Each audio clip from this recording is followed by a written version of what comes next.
In the next few minutes, we will show you Apple's secret office. Access is extremely restricted, but we have some curious insider information. You will be amazed at the technology. 99% of people can't understand it.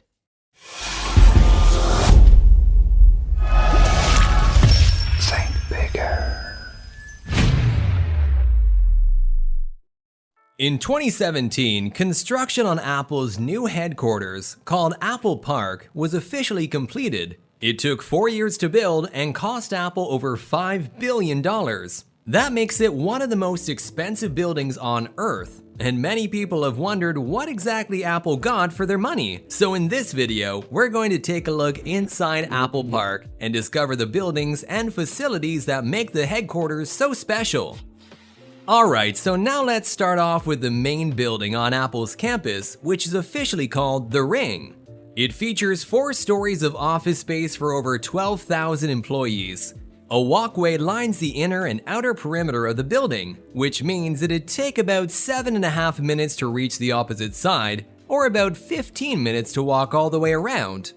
But you may not mind the long walk considering the view that you'd have while taking it. The Ring's exterior is made up of 36 to 47 foot long curved glass panels, resulting in an open, seamless panoramic view of the outdoor landscape. In fact, Apple Park was designed to be as open as possible in order to encourage the free flow of ideas through chance meetings between employees.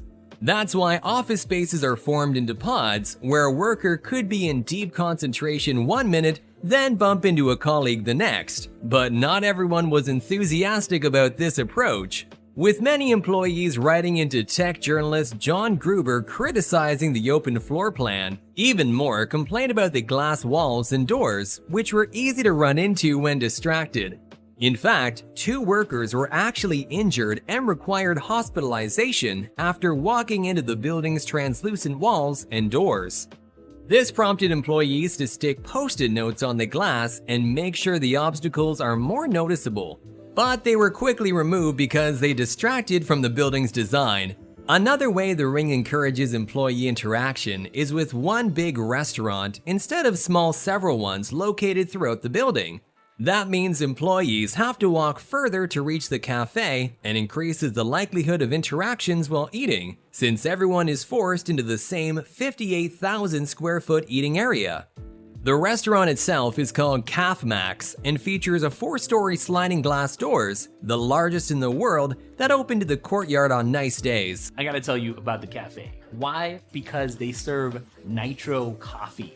And it's good nitro coffee. They also have some other stuff, like other coffee drinks. And as far as snacks, I think there was like some chocolate stuff. I don't know. I didn't really pay attention to that because nitro coffee. And to prove just how much Apple cares about every detail, they actually patented their own pizza box that prevents the crust from getting soggy. But there's more to the Ring than meets the eye, because hidden underneath the 4-story behemoth is a 2-story parking garage finished with reflective white tile, dome ceilings, and traffic lights seamlessly integrated into the street signs. This allows workers to drive in and out of Apple Park without obstructing the beautiful view. Speaking of which, the landscaping at Apple Park is one of the most important features. Jobs loved the foliage work done on Stanford's campus, and he tracked down one of the arborists responsible, David Muffley, who oversaw the planting of 9,000 indigenous trees at Apple Park. Hand-picked not for their appealing structure, but also for their resistance to drought, which has become more common. The courtyard area consists mainly of apricot, olive, and apple orchards, plus an herb garden near the cafe. But there's more than just foliage. Apple added an artificial pond that, just like the Ring building, also happens to be a perfect circle.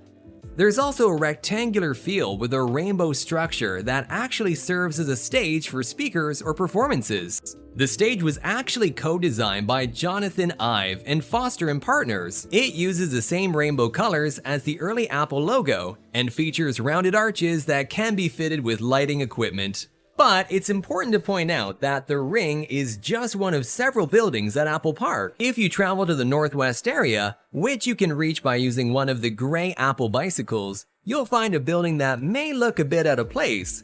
It's called the Glendenning Barn, and it wasn't part of Apple's original plans. The barn was built in 1916 and happened to be on the land Apple purchased for their new headquarters. They wanted to demolish it completely, but it had already been declared a historical site in 2004 by the city of Cupertino. So after some discussion, Apple agreed to keep the barn and use it to store maintenance tools and other landscaping materials. Beside Glendenning Barn is a much larger building that was part of Apple's plans. It's a 100 square foot fitness and wellness center, complete with changing rooms, showers, laundry services, group workout rooms, and a 2-story yoga room covered in stone. But not just any stone.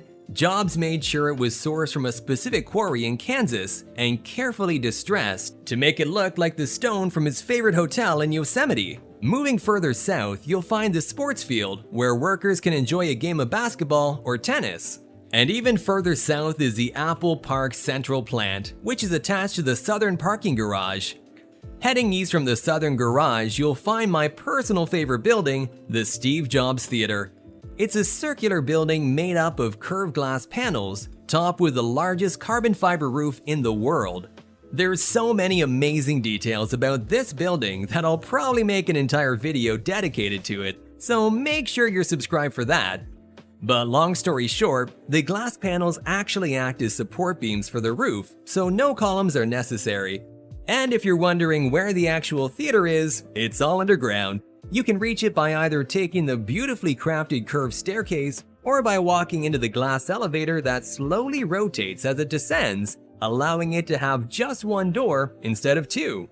The theater itself holds 921 people, about 3 times more than Apple's previous town hall, while still retaining an intimate feel. And while much of the Steve Jobs Theater is underground, it was placed on the highest hillside in all of Apple Park as a symbolic gesture of respect to the man it was named after. Heading northeast from the theater is the Visitor Center, which is the only part of Apple Park open to the public. Once you arrive at the Visitor Center, something you notice immediately is this is not a normal patch of the planet. Like, this little piece of Earth that you're standing on is a well thought out, highly designed area. There's so much attention to detail paid to every little thing. Everywhere you look, like somebody put extra thought into that. It's a 2-story building with 4 main areas. An Apple store featuring exclusive merchandise like t-shirts, hats, tote bags, and postcards, a 2,300 square foot cafe, an exhibition area that features a 3D model of Apple Park that visitors can explore in detail using augmented reality, and a rooftop terrace that overlooks the entire campus.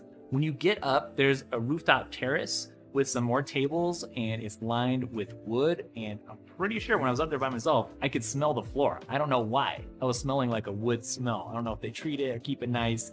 The whole place is in immaculate condition. Anyways, the rooftop terrace, that's where everybody goes to get a selfie with the spaceship behind.